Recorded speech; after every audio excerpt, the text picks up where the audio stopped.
Hello everyone, it's Christine here and I'm back for our stitch along, and we are going to be working on Ermine filling stitch. Now I have to confess I didn't know what an ermine was, so I've looked it up and it's apparently a stoat. And so this stitch is meant to resemble, when worked in black thread on white fabric, the tail of an ermine. So that's how it got its name. I did look at the tails of the ermines and I still can't quite picture it, but perhaps if you see it, then you could explain it to me. So I've stitched the name Ermine just in backstitch using a thick knitting cotton, and then I'm using some of my punch needle purpley coloured thread to do the stitching. So I've just done 2 practices myself, and then I've proceeded to draw the pattern for the other ones on with my friction marker, because I'm actually really bad at picking exactly where I need to stitch when I'm doing it freehand. So I find that just helps me along. So with the ermine stitch, you want to have shorter and narrower sections down the bottom and then wider at the top, and your stitches are set slightly down. So this one's the longest stitch, these ones are sort of set down a little bit, and these ones are set up a little bit but they're narrower. So yeah, that's the pattern that you want. So you're going to come through with a knotted piece of thread and pop through about here up the top of the, let's just call it a star to be a bit easier, and then you're going to go down to the bottom. Then you're going to pop out over at this side. So this is one of your wider points. And then you're going to go down here, which is going to be a narrower point. You're going to poke your needle in and then poke it through to an equal distance on the other side and pass it through.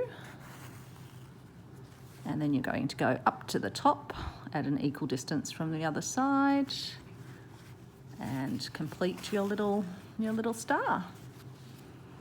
And then again we'll pop through at the top. So as you can see, it's wider with the V created at the top and narrower at the bottom, and then yeah, these ones are set up and down from the top and the bottom. So go from top to bottom, then pop through here. And then with this stitch, it just suggests that you pass your needle through, so you do it as a single stitch. You could do it in the stabbing stitching format as well. And then up to an equal distance up the top. There we go. Just going to pull my little hoop, just get it nice and tight. Do this one on this angle. So popping through at the top, down to the bottom.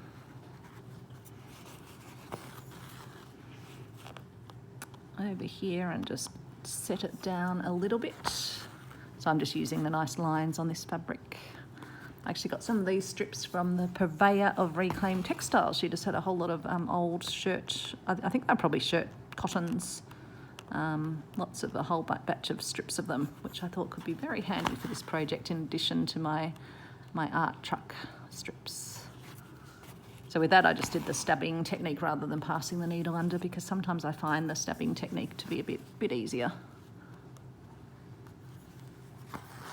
No, when you're using a hoop, you're not meant to be actually touching your fabric, but I'm just going to hold it this way because it will be a bit easier. Oh, except when you prick yourself on your finger.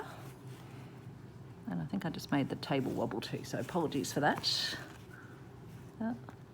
Caught ourselves as well. My goodness, the knots I'm getting myself into. Maybe I shouldn't have been holding it that way. Maybe that's the embroidery hoop gods saying, no, Christine, do not do that. Let's just rethread ourselves. Okay.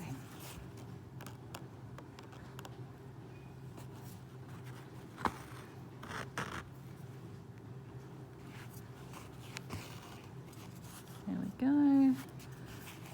And then this one.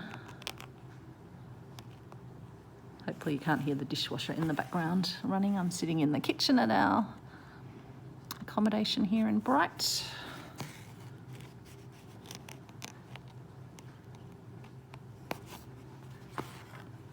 So I'll do the proper way, they say, where you pass your needle from one side around the back of the fabric, pop out an equal distance across, pull through, and then an equal distance up here. And then we'll do our final stitch, and hopefully I'm going to be able to make it with the thread.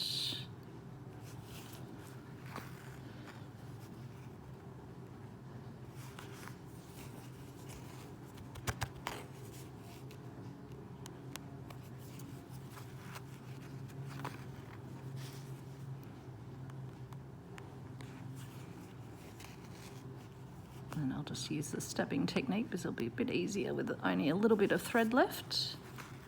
So I hope you're having a great day or great evening. Still a beautiful afternoon here, although I can see the clouds starting to come over a little bit. Just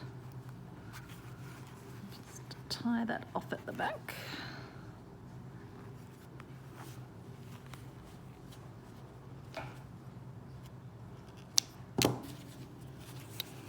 And there we go, that is our ermine stitch. So yeah, nice little decorative star stitch. That one was almost equal distance, but the other ones have the shorter bottom and the sort of more spread out top. I'll show you the picture in the book as well in case you're wanting to. So it's really that sort of a shape that we're going for. So take care, folks, and I'll see you back tomorrow for our next Stitch Along episode. Bye, everyone.